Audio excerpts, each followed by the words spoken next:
of what y'all are necessarily thinking. Oh, you know, this is innovative. This is brand new.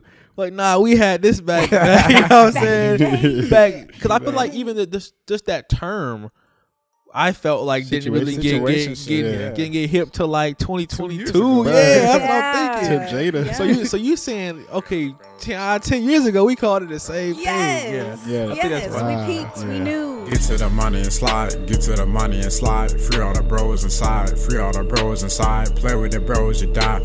Yeah. Get to the money and slide. Free all the bros inside. Play with the bros, you die. Yeah. If you want smoke, come get it. You on my chain, come get it. Taking the money, run with it. New to this shit, I done did it. Get to the money and slide. Get to the money and slide. Free all the bros inside. Free all the bros inside. Play with the bros, you die. Yeah. All right, man. Y'all ready? Yeah, man. Let's get it started, man. Let's do it. Hey, man. It's the Got 15 podcast coming back, man. Volume 4. Part Who Knows, man. It's the Got 15 crew checking in. And we have a special guest to my left. Go ahead and shout yourself out. What's up? I'm Situationships, the creator of the... Oh, am I right here? My bad. I'm like, where am I looking? the middle one. I'm about you to look around. I'm like... Yeah, like, okay. What's up? My name is Situationships. I am the creator of Situationships, the series and the podcast on Revolt. Make sure y'all go check her out, show her some love, and man, you know, go get them watch hours up, man. Let's make some money. You know what I'm saying? Yeah, stream some. And today, like you said, you're on Revolt, of course. Like you said, after we signed to the Revolt Podcast Network, we were exposed to your show and your podcast. I personally just want to hear, what is that like having a scripted show, you know, on a major network like that? Well, you know, we are so thrilled. It's been a journey because I came up with the concept of making a Situationships TV show in 2014. Wow. So it has been a long journey. We have seasons 1 and 2 out of the scripted show. We first got acquired by BET. We have it on different platforms. And then this year we created the podcast on Revolt. So it has been a journey.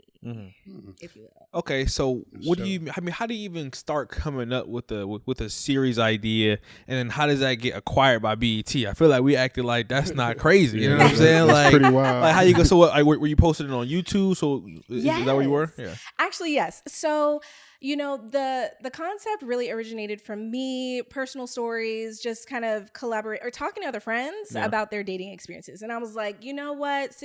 We are in situationships. This is hilarious. This should be a show.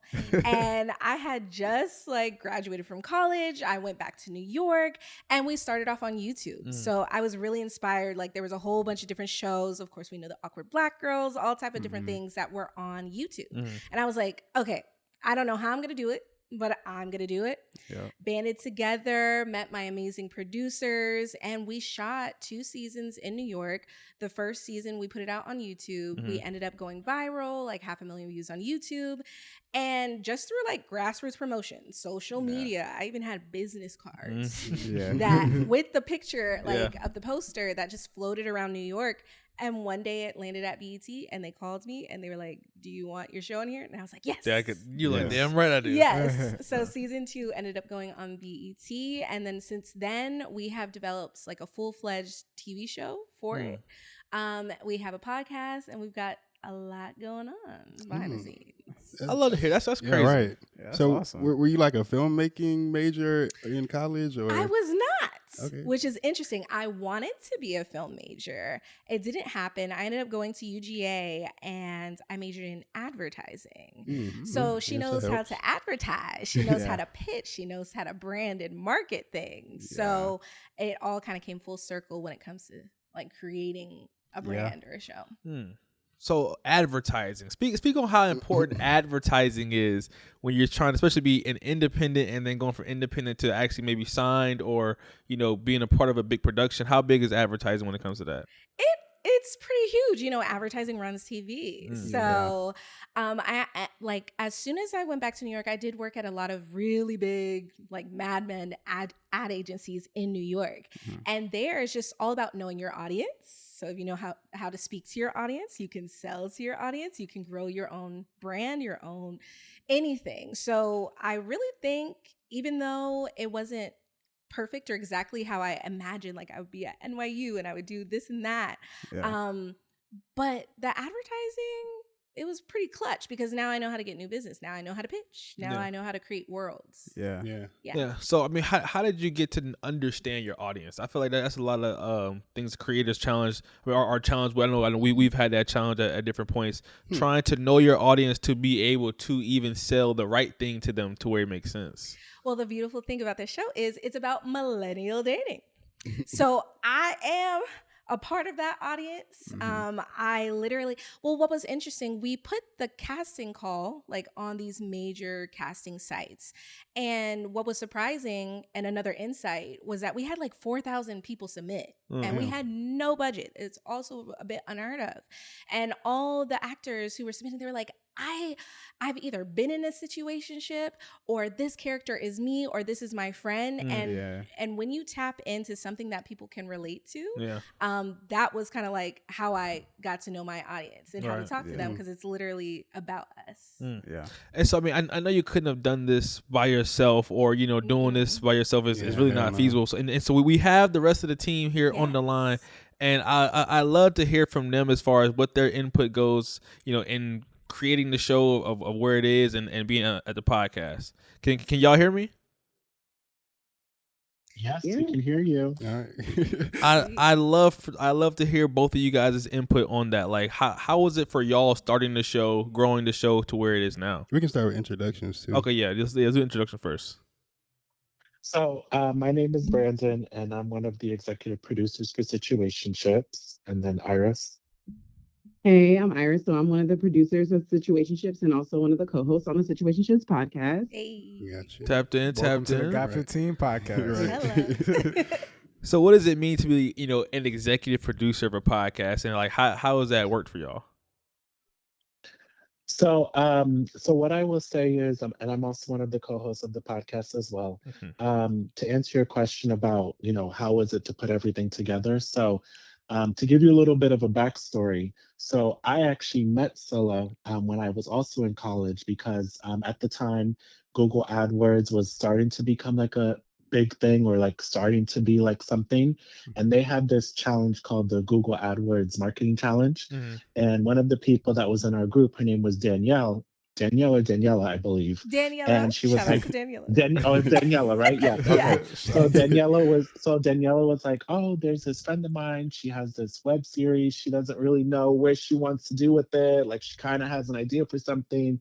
Maybe we can use that to pitch, or use that for like the Google AdWords competition. And then when we met up with her, I had told her that, I was into TV and film and whatnot, and I definitely would love to be a part of the project. And then from there, we've just been learning and growing and doing all the things since. So I mean, so y'all been able to really make a career out of like the media and entertainment space, and like we've interviewed countless artists, people who are trying to start a podcast or trying to do this, trying to do that. How has that journey been navigating like the ups and downs as far as working on a project, not working on a project, trying to find certain things in the industry? Yeah, I'm kind of confused by the question. I ain't gonna lie. Really? Yeah. Like the journey. Oh, like balancing. Okay. Yeah, Yeah. like when I say balancing that, like the up and downs, like just okay. For It's example, been crazy. right? I know what you mean. Okay, yeah. So, at least for me, and I'm pretty sure it definitely could apply to Brandon and Iris, but I literally would work a 9 to 5, and then my side hustle of creating my own show, creating my own content was my 6 to 12 a.m. Right. Or every single weekend, like shooting on the weekends and doing things. So I always had this vision, like, we're going to create this, it's going to be huge. Yeah. And I just was able to get support along the way, or finding like-minded people who were down for something that seemed imaginary, or just something that we were ahead of our time as well, especially when it comes to like corporate or like major entertainment and getting through those doors or those gatekeepers. So I feel like it has been a fine balance of working and then doing what we had to do, and then eventually making that shift to like, okay, now we're about to just be able to do this. Did that crossover ever, like, I guess, cause any problems? of like having an outside personality or having a known, media presence outside of what your corporate job was? I feel like as, multi hyphenates, since that is such a big thing now, I just feel like it's just a part of the game. I also, I worked in advertising, and then I also, after that, I moved to radio. So I worked at Hot 97, worked at WBLS. And what's interesting when I even look at those hosts, like Ebro at the time, he was the host of Ebro in the Morning, but he also was a director at like Apple Music. So I do think, at least in entertainment, you gotta have 7 streams of income anyways. So I think at least as time goes on, it's a little more normalized, or to just always. And the other thing I also want to say to piggyback off of that, a lot of times when you have like a project as unique as this one, where it started on YouTube, then it went to BET, and then it went to this place and that place, and etc. Sometimes you kind of have to quote unquote reinvent or find new ways to make the project seem fresh and new. And we've always talked about having a podcast for the show, because we always felt like like Scylla was saying earlier, which is that it was all about millennial dating, right? So that was based off of like our friends and her friends, and also us ourselves going through like the dating trials and tribulations. So we were like, well, why don't we make a podcast, or why don't we figure out something to reach the audience on a broader scale outside of the scripted show? And when the podcast came about, we were just like, okay, this is great, because we can talk about hot topics. We can also interview everyday people who are also in entertainment, their different entertainment happenings, and also figuring out how they're dealing with dating and relationships and things like that. And then also just making it more like exciting and engaging, so that people are like, okay, so they have the podcast, then we have the show, and then it just all ties itself together. Because I always feel like a lot of times with these shows, you love the idea, you love the project, you love the actors, the actresses, the creative, all those things, but it's always like, how can we really connect with them on a one-to-one level? And I'm so thankful that we have the podcast, so that we can really connect with the everyday people who like send us DMs or send us comments or say like, oh yeah, I'm going through this. So it's always great to reinvent yourself and figure out like how you can make things new, fresh, and exciting. Yeah, podcasting is definitely a way where you can really connect with your audience on a different level when, compared to producing videos and content that they just see and kind of scroll through. They can actually sit down, learn more about your personality. Like you said, you can respond to DMs live on the podcast. They'll go watch it. They'll feel heard and, really more connected and, more willing to tune in more and more after that. Because I definitely like the idea of the Situationships podcast, or just the show in general, because like y'all are targeting the millennial, demographic. I feel like we've had a lot of relationship conversations, a lot of relationship guests, targeting that Gen Z area. So seeing like you said, okay, we were 10 years, 15, 11 years ahead of what y'all are necessarily thinking, oh, this is innovative, this is brand new. Like, nah, we had this back, you know what I'm saying? Back, because I feel like even just that term, I felt like didn't really get hip to like 2022. That's what I'm thinking. To Jada. So you saying, okay, 10 years ago we called it the same thing. Yeah. I think that's we peaked. We knew. Yeah, y'all were on game. Yeah, so I think that the way that y'all are reinventing yourself in the new landscape is a great idea. Like I said, podcasting is what's hot right now, and it's a great it has great synergy with your show to be able to bring that audience from there to the show and just create that, like I said, that community. Sure. I like that, man. I like that, man. Like that too. Shout out Revolt, man, for knowing what's up, man. Shout out to saying? them. And we're excited to have you guys on our pod as sure. the Gen Z. We ready, man. We got some questions for Talk you. about some We're situations. ready to cut up, man. We got some stories ourselves too, for sure. Listen, Well, like I said, we definitely appreciate y'all for tuning in to the podcast. Appreciate everybody for explaining where they're coming from. Like I said, man, as y'all on y'all journey, just make sure y'all know what y'all doing. If y'all need some expert advice, like you said, find different people that's in your network. Yep. People that you went to college with, people that people who who know somebody else. Like, don't be afraid to reach out. It's people out there who are trying to work. Oh, absolutely. And if y'all could, would love something from Miss Iris. We Of didn't course. hear them. Y'all. Like how I jump in. But yeah, I just think it's just been really great to like evolve because again, we've been doing this for like 10 years now. So it's just been great to have situationships evolve into what it is today. And it's like a multiverse because we're in all of these different avenues and all of these different pockets right now. And then the other part about the podcast that I really enjoy is that it keeps it fresh by bringing in new voices because we have like different guests that come on, and these guests have all their own different things going on. So we can also shout them out and bring like awareness and bring some light to different projects that they're working on. So yeah, it's been as Zilla said, it's been quite a ride, quite a journey, but it's been a fun one for sure. Yes. I got a question for y'all before we get out of here. This is kind of like a wrap it up question.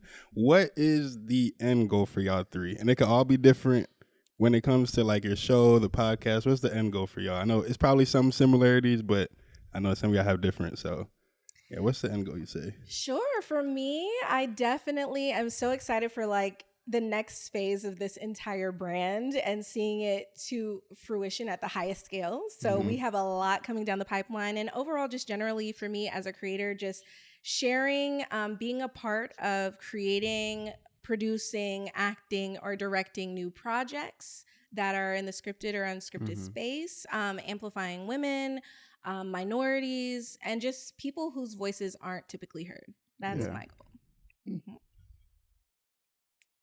That's interesting. So yeah, I feel like as far as okay, so the end goal when it comes to like situationships, but I think that I'm just open to like whatever it evolves, the next iteration of what this looks like. Like I don't think I see what the end is because I'm so open to what it could look like because there are so many opportunities that fell into our lap from when we were just working like in each other's apartments, like shooting different shows. So there's so many opportunities.